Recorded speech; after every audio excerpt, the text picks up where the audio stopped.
We tend to compartmentalize our lives. Here's mom life. Here's business life. Here's our health. Here's our kids. Here's our home. When was the last time that we actually stopped back and realized these things are all interconnected and we need to start seeing them as being interconnected? Not very often. No, not very often. Not very often. And that's why we've teamed up to start putting the puzzle together to show how our lives are puzzle pieces that we need to intertwine instead of compartmentalizing. Welcome to Hōm Bod, the podcast that makes our home, our head, and our health happy. I'm Heather Dumas. I own HD Transformations. I am a personal trainer, nutrition, and lifestyle coach. And I help people transform their bodies to create the healthiest version of themselves, both inside and out. I'm Ashley Stewart. I'm a professional organizer, and I help busy moms and grandmas who are feeling overwhelmed in their space learn how to declutter, get organized, and increase their productivity so that they can own their life instead of being owned by stuff. Heather and I met each other several months ago, and the more we talked to each other, the more we realized we really teach kind of the same principles in slightly different methods to the same people. Pretty much. Yeah. And we decided, why are we doing this all by ourselves? We should totally team up. Yes.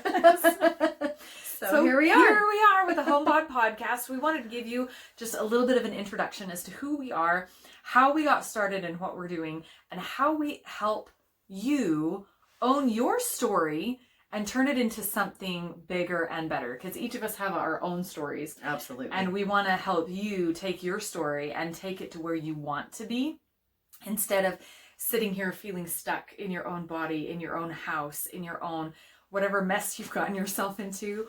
We've been there. Yep, been there, done that. And sometimes we can't see the forest for the trees. We can't see the fact that our house is a disaster and we feel terrible. We have no energy, and that is all connected. We tend to separate all that, like Ashley said, and we tend to think, if I could just clean up my house, then I would have time for exercise. Or if I could just get up earlier and feel better, then I would want to clean my house. But it's all connected. And that's what we are so excited to help you see, is we're going to show you the trees and the forest and everything else. And everything else. Because let me tell you what, a little bit about me. I grew up in a very neat household, and my mom taught me how to be organized. Now I combine that with what I call just the organizing gene. It just comes naturally for me. And it's very easy for me to be and stay organized. At least, okay, let me take that back. I thought it was easy. When I lived by myself, when it you was don't have really kids. easy when I didn't have kids. You have family. When I didn't have a husband. Husbands that mess it up. And it was so funny. I was at college, and I come home from class one day, and I had a roommate giving a tour of my dresser drawers to one of her friends. Of your dresser. Of my dresser drawers. Lovely. And I walked in and I said, what are you doing? What are you doing? And she said, well, honestly, who has drawers that look like this? And that's when I knew. Do you know what's so funny? That My I was weird roommate and said that different. to me because my lady things were all color coordinated and organized, and she thought I was crazy. See, we're not crazy. We're just a special kind of We're organized. A special kind of. Here we are. Then you add people to your life. Yeah. You add a husband, a spouse. You add kids. You add pets. Mhm. You add any kind of responsibility. You add coworkers. And you add layers upon layers upon layers of different people's stuff and different people's emotions and different people's approach to life. and different people's schedules. And before I knew it, Messing I yours up. was drowning. Mm-hmm. I mean, just drowning. And everything hit the fan all at once. We went through every major transition all at the same time, from career changes to moving to deaths, births. I mean, everything you can think of all happened all at once. And I realized, wow. Yeah. Your nice, neat, You know, organized underwear drawer, not so organized Not so anymore. organized anymore. You're lucky if you have a clean pair to find in the bottom of the hamper. Seriously, and all of a sudden, like all the teaching and training that my mom gave me growing up, I knew the concepts, but I couldn't put it into practice anymore. Yeah. And so it was one of those aha moments of, okay, I get it. This is what life is like. This is where we all start from. This is when you open your door and you feel that overwhelm and you look at your house and go, okay, I want to go on vacation from my house. But I know that my house should be the vacation. It should be. Now where do I go? Now what do I do? Yeah. So I've been there. Boy, I've been there. When it's easier to just burn down your house and walk away than it is to actually try to fix it. Gosh. For real. It is a struggle, and it becomes overwhelming because you start to take on everyone else's responsibilities, which you love. You love your kids, you love your husband, you love your wife, you love your spouse, your whatever.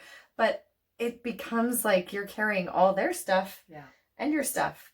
And we do that physically too. We take it on physically. We take on the stress and the pain and the whatever of our kids and our spouse and our work friends. You go to work and your friend's having a hard time and you listen to her, and then you come home and you worry about your friend and your spouse is stressed out and whatever. And so what do? You start eating because that's what makes you feel better. But you can't continue to eat and make you feel better and make them feel better by you eating. It doesn't work like that. But we sure do try. We sure do try. I will eat for you and for me because that'll make us both feel better. It is a struggle. And my whole story, I've always been an athlete. I've always been active.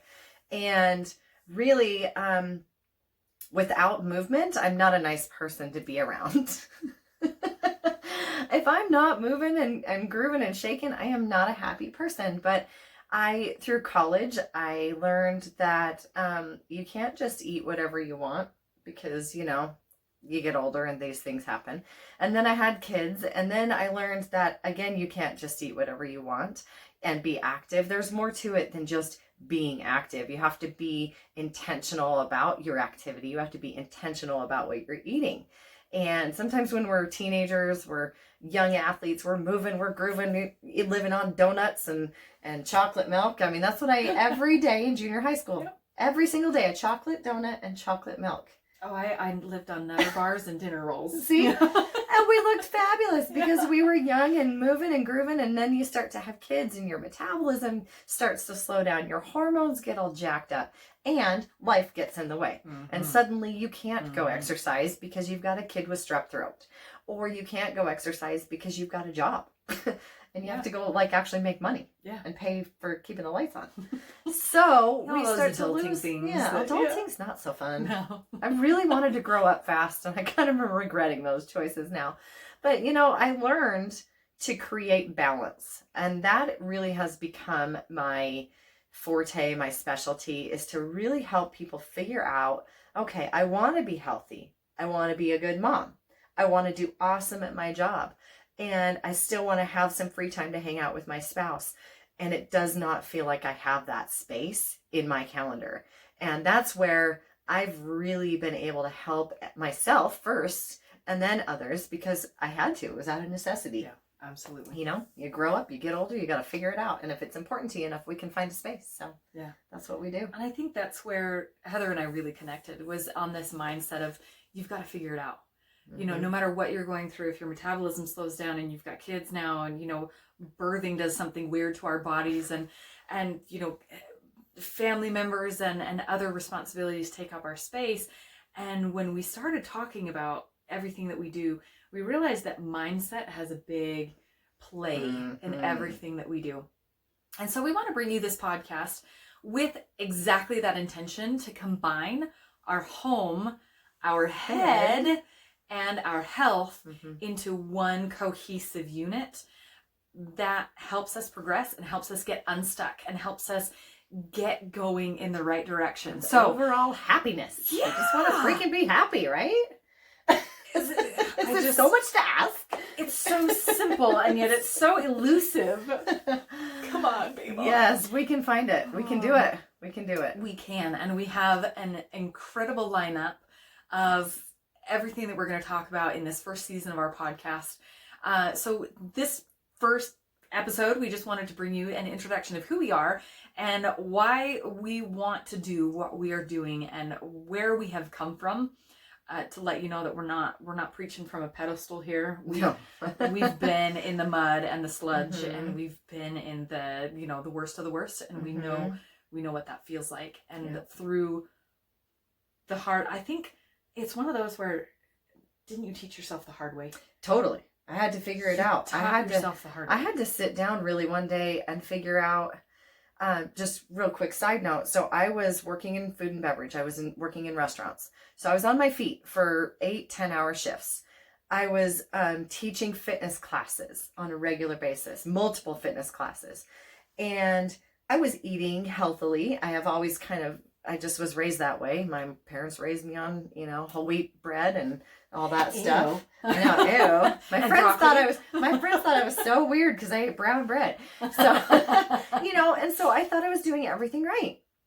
But nothing was changing. And I was just getting a bigger and bigger butt. And I could not figure it out. I was like, something is wrong. And it was actually my husband who pushed me. He was like, why don't you go and see if it's a hormone thing? Nice. And I was like, I was so stubborn. I was like, no, I've got to just work harder. I'm not working hard enough. And he's like, you kind of are though. You're kind of like running yourself into the ground actually. Oh. And so he's like, why don't you go get this checked and see what's going on? And you wouldn't believe, holy moly, those test results came back. And I was a certifiable hot mess. Oh, no. But there was finally a clinical reason for my crazy. Like there was a reason why I could go from 0 to 60 in a hot second and my head would explode. We now lovingly refer to my past self as the Hulk because I was this nice little person. Then I was like, rah! And I would just like the modern day version of Dr. Jekyll and Mr. Hyde. For real. Yeah. I would just lose my mind over the dumbest stuff. And I knew I was being irrational, yet I felt those feelings for real and the emotions for real. And what I found out was you can exercise, you can eat well, but sometimes the chemicals that are pumping through your veins, you can't change that without a little bit of help. But then I really learned. I was like, okay, if I eat this way, if I sleep this much, if I do this sort of exercise, again, intentional movement, exactly, not just going out and running on a treadmill until I pass out, I can actually create some different hormonal things in my own body without the modern medicine intervention. That's amazing. But yeah, you go through it. You go through the crazy and you're like, wow, I'm nuts. I'm definitely nuts. How do I become unnuts? Right. Because I don't want to be nuts. But not everybody has the time to take the time to learn it the hard way. No, and if I had had someone that said, hey, here, do this, I would have been so happy. I mean, that was like a 5-year journey of out of the crazy and into the stable. Yeah. And we both know that there is no one size fits all. No. There is no magic pill. There is no, hey, if you follow this, it will solve all of your problems. 30 days. We want to present amazing abs. Right. I've tried that. Didn't work. All you got to do is shake on a little thing. Just squeeze a little bit harder. No. And everybody is different. I mean, there are billions of people on the planet and there are billions of ways that we can do things to be successful or not. So what Heather and I are presenting here is a blueprint. A step-by-step, like change your mindset and think the way you need to think to make the changes that you need to make. Right. Because this is the problem that I have with Pinterest is somebody says, hey, look at the way I solved my problem. If you take it, you can solve your problem too. And it doesn't work that way because their house is not your house. Their family is not your family. Their circumstances are not your circumstances. Yeah. So we want to present to you a blueprint of how to combine life, home, just everything that we're going to talk about in a blueprint fashion so that you can take it and say, hey, this is where I am. This is where I'm starting from. With this blueprint, I can take it and make my home, head, and health happy. Because that's our main goal. Yeah. That's what we're doing. Yep. And we'll give you different tips and tricks along the way. And maybe one week something will really resonate with you. And then another week you'll be like, I don't know that that's going to work for me. And that's awesome because that's, again, it's not for everybody. Not everything works for everybody. We're just going to give you a whole playbook. We're going to give you a whole playbook. And whatever play works for you, you take it and you run that ball all the way to the end zone. But if that play is not happening for you, try next week. Exactly. So that means next week, since it Next is week. January, Yes. we're going to start where everybody starts in January, but I promise you it's going to be different. We are going to talk about setting intentions, but we're not going to talk about New Year's resolutions. We don't say the R word. Because we know they don't work. So next week, it's going to be a very different approach to the new year and setting those intentions and setting goals, but in a very different approach that we have figured out works for us. Absolutely. It's going to be awesome. I'm so excited. We'll see you next week.